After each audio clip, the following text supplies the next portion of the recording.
Hi, good morning friends. உங்களோட நூருல்லா.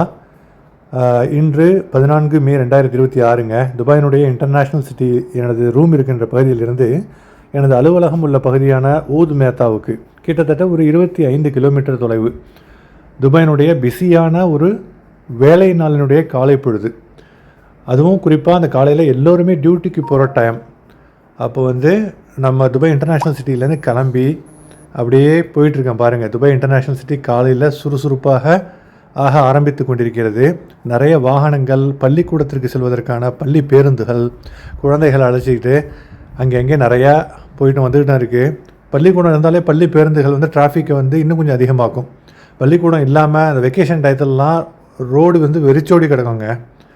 ஆனால் பள்ளிக்கூடம் இருந்ததுன்னா டிராஃபிக் அதிகமாக இருக்கும். ஏன்னா பள்ளி பேருந்துகள், பள்ளி வாகனங்கள். சரிங்களா? அந்த பள்ளி வாகனங்கள் நிற்கிறப்போ பள்ளி வாகனத்தினுடைய சைடு 2 புறமும் ஸ்டாப் அப்படிங்கிற ஒரு சிம்பிள் இருக்கும். அது 2 பலகையும் அப்படியே ஒரு 180 டிகிரியில் வெளியில் திறக்கும். அது திறக்கிறப்போ முன்பக்கமும் அந்த பஸ்ஸுக்கு முன்பக்கம் பின்பக்கம் இருக்கிற வாகனங்கள் உடனே நின்றுடணும். ஏன்னா குழந்தைங்க கிராஸ் பண்ணுவாங்க இல்லைங்களா? அவங்க இறங்கி அதர் எண்டுக்கு போகிறது வரைக்கும் அல்லது அவங்க இடத்துக்கு போகிறது வரைக்கும் வாகனங்கள் நின்று மெதுவாக தான் போகணும். அது பாதுகாப்புக்கு ரொம்ப முக்கியம். துபாய் அரசாங்கம், UAE அரசாங்கம் குழந்தைகளுடைய பாதுகாப்புக்கு, பொதுவாக எல்லோருடைய பாதுகாப்புக்கும் மிக முக்கியமான முன்னுரிமை வழங்குகிறது. அதனால் இது போன்ற மிக முக்கியமான ரூல்ஸ் நம்ம ஃபாலோ பண்ணி ஆகணும். பண்ணலைன்னா செம்ம ஹெஃப்டியான ஃபைன்ஸுங்க, ரொம்ப அதிகமான ஃபைன்ஸ். காலையில் வந்தாச்சுங்க, அந்த சிக்னலை தாண்டி காலையிலேயே சுளீர் அப்படிங்கிற ஒரு சூரிய கதிர்கள் சன்ரைஸ் எங்கே பார்த்தாலும் படர்ந்து அப்படியே கிடக்குங்க. டெம்பரேச்சர் காலையிலேயே காலையில் 6 மணிக்கு 5:30 மணிக்கே கிட்டத்தட்ட காலையில் 9 மணி மாதிரி வெயில் வெளியில் வந்துடுது. ஸோ வர்சான் பகுதியை வெளியில் தாண்டி நேராக நம்ம அந்த ராசல் ஹோர் போகிற ரோடு, முஹம்மது பின் ஜாயித் ரோடை பிடிச்சி நம்ம ராசல் ஹோர் ரோடு வழியாக அப்படியே நம்ம ஊத் மேத்தா போகணும். வேறு ஒரு வழியும் இருக்குது. நான் வலது பக்கம் வளையிறேன் இல்லைங்களா? வளையாமல் நேராக போய் முஹம்மது பின் ஜாயித் சிட்டியினுடைய இந்த அதர் சைட் ஆஃப் த ரோடை பிடிச்சி எக்ஸிட் நம்பர் 44 பிடிச்சி பர்துபாய் ரோடு வழியாக ஊத் மேத்தாவுக்கு போகலாம். அல்லது நான் இப்போ போயிட்டுருக்கிற வழியாக ராசல் ஹோர் அப்படிங்கிற ஒரு மிகப்பெரிய ஏரியா இருக்குது, அது வழியாகவும் ஊத் மேத்தா போகலாம். 2 வழி இருக்குங்க. இன்னும் நிறைய வழி, 3வது வழியும் இருக்குது. மனாமா ரோடு வழியாக நேராக போய் பர்துபாயில் இணைக்கிற அந்த வழியும் இருக்குது. எது நமக்கு டிராஃபிக் பெஸ்ட்டாக இருக்கும்? நான் வழக்கமாக அந்த ராசல் ஹோர் ரோட்டில் தான் போவேன். பாருங்கள், முஹம்மது பின் ஜாயித் சாலையை அடைந்தாயிற்று. இந்த மஞ்சள் கடலில் போகிற வாகனங்கள் எல்லாமே ஸ்கூல் வாகனங்கள்ங்க. இது எமிரேட்ஸ் டிரான்ஸ்போர்ட்டு. இந்த எமிரேட்ஸ் டிரான்ஸ்போர்ட் குத்தகைக்கு லீஸுக்கு எடுத்து எல்லா ஸ்கூலுக்கும் அவங்க தான் பஸ்ஸை ரெண்ட்டுக்கு சப்ளை பண்ணுறாங்க. சரிங்களா? அதனால் வேறு ப்ரைவேட்டாக வேறு கலர் உள்ளதெல்லாம் நீங்கள் பார்க்க முடியாது. எல்லாம் ஒருமிச்சு யூனிஃபார்மாக இருக்கும்.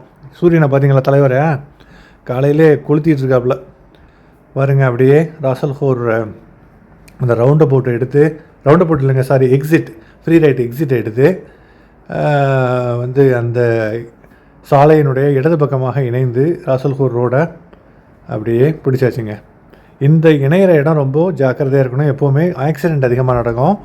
இங்கேருந்து வலது பக்கம் ஃப்ரீ ரைட்டை எடுத்து நம்ம லெஃப்ட் பக்கம் திரும்புறதுக்கு இண்டிகேட்டர் போட்டு எடுப்போம். அந்த சைட்லேருந்து நமக்கு பின்னால் இருந்து ஏகப்பட்ட வாகனங்கள் வலது பக்கம் அங்கே ஒரு கட்டிங் இருக்குது, அதை எடுக்கிறதுக்கு வலது பக்கம் வருவாங்க, நம்ம இடது பக்கம் ஒரு எக்ஸ் மாதிரி ஒரு சிச்சுவேஷன்.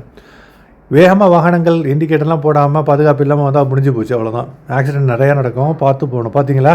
ராசல் ஹோர் ரோடை பிடிச்சாச்சுங்க. எவ்வளோ பிஸியாக வாகனங்கள் பார்த்தீங்களா?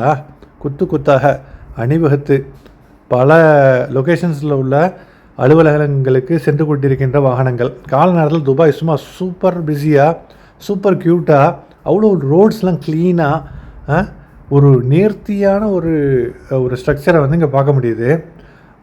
வாகனங்கள் போனாலும் அது ஒரு அழகாக போகுதுங்க. ஸ்பீட் லிமிட்டை மதித்து, ஓகேங்களா? 100னா 100. இங்கே துபாய் 20 கிலோமீட்டர் பஃபர் கொடுப்பாங்க. 80னா 100 போகலாம், 100னா 120 வரைக்கும் போகலாம். அபுதாபியில் மேக்ஸிமத்தே கொடுத்துருவாங்க, 120னா 120 கொடுத்துருவாங்க. ஓகேங்களா? அப்படியே ராசல் ஹோர் ரோடை பிடிச்சாச்சுங்க. இடது பக்கம் பார்த்தீங்களா? கட்டடங்கள் கட்டப்பட்டு கொண்டிருக்கின்றன. டான்யூ ப்ராப்பர்ட்டிஸ், சோபா ப்ராப்பர்ட்டிஸ்னு சொல்லிட்டு Indian based property real estate company ஏகப்பட்ட பேர் இங்கே எல்லாம் பில்லியனர்ஸாக, கோடீஸ்வரர்களாக இருக்காங்க. டானிபினுடைய ரிஸ்வான் சஜான், சோபா ப்ராப்பர்ட்டிஸ், அது CEO பேர், ஃபவுண்டர் பேர் தெரியல, எல்லாம் இந்தியன்ஸ் தான். இந்தியன்ஸ் நல்லா வெல் டு டூ, நிறைய ஆண்டர்ப்ரன்யூர்ஸ் வெல் செட்டில்டுங்க. யூசுஃப் அலி முதற்கொண்டு லூலுவினுடைய ஃபவுண்டர். பாருங்கள், அப்படியே எனது வலது பக்கம் நீங்கள் ராசல் ஹோர் வைல்ட் லைஃப் சாங்சுரி பசுமையாக தெரியுது பார்த்தீங்களா? உள் பக்கம் தெரியல, வலது பக்கம் பசுமையாக தாவரங்கள் தெரியுது இல்லைங்களா? அது வைல்ட் லைஃப் சாங்சுரியினுடைய அழகான ஒரு பகுதி. நிறைய ஃப்ளமிங்கோஸ், செங்கால் நாரைகள் நிறைய எப்போவுமே காலையில் போகிறப்போ கார் போகிற அந்த உயரத்துக்கும் அந்த ராசல்கோர் வைல்ட் லைஃப் சாங்சுவரியில் உள்ள அந்த வெட்லேண்டு நீர் வாட்டர் பாடி இருக்குது இல்லைங்களா, நீர்நிலை, அதுவும் அதில் உள்ள பறவைகளும் பார்க்குறதுக்கு ரொம்ப ஏதுவான வகையில் அந்த ஆங்கிள் வச்சுருப்பாங்க. ஓகேங்களா, அவ்வளவு சூப்பரான ஒரு வியூ. காலையிலேயே ஒரு சுகந்தமான ஒரு பார்வையோடு பறவைகளை பார்த்து கொண்டே, ஏரியில் உள்ள பறவைகளை பார்த்து கொண்டே அழகாக பிரயாணிக்கலாம். அப்படியே ராசல்கோர் நேராக போன ஃபைனான்சியல் சென்டர், இந்த புர்ஜ் ஹலீஃபா, இந்த முக்கியமான அந்த ரோடு வரும். நான் ரைட்டில் எடுத்து ஊது மேத்தா ரோட்டை பிடிச்சாச்சுங்க. 2 பக்கமும் பசுமையாக அழகாக செதுக்கி வச்சுருக்காங்க பாருங்கள். காலங்காத்தாலே நிறைய நபர்கள், சகோதரர்கள் நின்று கொண்டு அங்கே தோட்ட லேண்ட்ஸ்கேப்பிங் வேலை எல்லாம் பண்ணிகிட்ருக்காங்க. பாலங்கள், இன்ஃப்ராஸ்ட்ரக்சர்லாம் துபாய்க்கு வந்து சுலபாக வேணும், எல்லாம் அடித்து கட்டி வச்சுருக்காங்க. காலையில் பிஸியான அந்த ராசல்கோர் ரோட்லேருந்து பிரிஞ்சு இன்னொரு பிஸியான ஊது மேத்தா ரோட்டை லெஃப்ட்டில் என்ட்ரி கொடுத்தாதுங்க. இது வந்து துபாய் அலைன் ரோடு வந்து ஊது மேத்தாவினுடைய ரோடோடு கனெக்ட் ஆக போகின்ற இடம். இந்த ரோடும் ரொம்ப பிரசித்தமான ரோடு. ரொம்பவும் டிராஃபிக் வந்து எப்போவுமே சுறுசுறுப்பாக இயங்கி கொண்டிருக்கும் ஒரு ரோடு. இந்த துபாய் அலைன் ரோட்டில் இந்த ஊது மேத்தா வர்றப்போ உங்களுடைய லெஃப்ட் சைடில் பார்த்தீங்கன்னா துபாயினுடைய ஸ்கை லைன்னு சொல்லுவாங்க.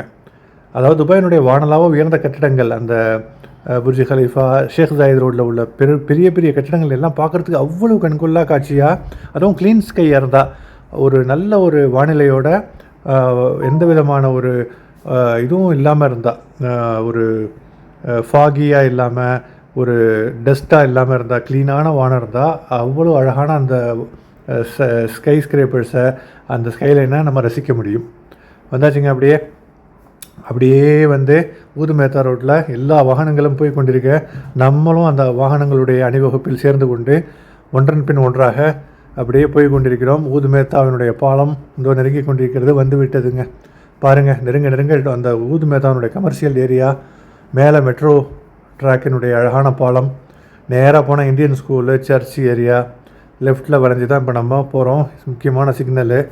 ஓகேங்களா, அப்படியே உள்ளார வந்தாச்சுங்க. வந்து ஊது மேத்தாவினுடைய நம்ம அலுவலகம் இருக்கின்ற அந்த ஸ்பெக்ட்ரம் பில்டிங்னு சொல்லுவாங்க, இந்த ஈனாக்னுடைய ஹெட் குவார்ட்டர்ஸ் இருக்குது. மிகப்பெரிய ஒரு oil company, Emirates national oil company, அதனுடைய கார்ப்பரேட் ஹெட் ஆஃபீஸ் பக்கத்தில் இருக்கிற அந்த மூவ் அண்ட் பிக் ஹோட்டல், அந்த ஏரியா ஃபுல்லாமே வந்து ஒரு கமர்ஷியல் ஏரியா, ரெசிடென்ஷியல் ஏரியாவும் இருக்குது. நீங்கள் பார்க்குறதுல நிறையா தங்குற வீடுகளுங்க. ஆனால் எல்லாம் எக்கச்சக்கமான விலையுடையவை. நிறைய இந்தியன் கமர்ஷியல் பீப்புள், ஆண்டர்ப்ரனியூர்ஸ் நிறைய பேர், நல்ல செல்வம் சம்பாதிப்பவர்கள் இங்கே நிறைய பேர் தங்கியிருக்காங்க, இந்தியன்ஸ். தீபாவளியெல்லாம் நீங்கள் இந்த சைடு வந்தீங்கன்னா ஒரே தீபாவளி டெக்கரேஷனோட, லைட்ஸோட சூப்பராக இருக்கும். பார்த்தீங்களா, ஊது மேத்தாவினுடைய அழகான கமர்ஷியல் பகுதிக்கு வந்தாச்சு. என்னுடைய பார்க்கிங்க்கு வந்தாச்சு. பார்க்கிங்கை போட்டுட்டு அப்படியே ஆஃபீஸை பக்கம் பார்க்க கிளம்ப வேண்டியதான். மேத்தா பிளாசா, அதுதான் என்னோடய ஆப்போசிட்டில் இருக்குது பார்த்தீங்களா, அதுக்கு பேர் மேத்தா பிளாசான்னு சொல்லுவாங்க. முக்கியமான கமர்ஷியல் பில்டிங், தங்குறதுக்கான ஒரு லக்ஸுரி அப்பார்ட்மெண்ட்ஸ், ரெசிடென்ஷியல் ஏரியாவுமே இருக்குது. அது ரெண்டுமே மேத்தா பிளாசா. அதில் ஹோட்டல்ஸு, க்ராசரிஸ், அந்த மாதிரி ஐட்டம்ஸ் நிறையா இருக்குது. கமர்ஷியல் சென்டர்ஸ், பிஸ்னஸ் சென்டர்ஸும் இருக்குது. அதை தாண்டி ஸ்பெக்ட்ரம் பில்டிங், இந்த மாதிரி இந்த ஏரியா ஃபுல்லாகவே ஒரு மிக முக்கியமான ஒரு கமர்ஷியல் ஆஃபீஸ் பகுதி அண்ட் ரெசிடென்ஷியல் ஏரியா ரெண்டுமே கலந்த ஒரு மிக பாஷான, ஒரு ரம்மியமான, ரொம்பவும் ஒரு ரிச்சான ஒரு ஏரியா அப்படின்னு சொல்லலாம்.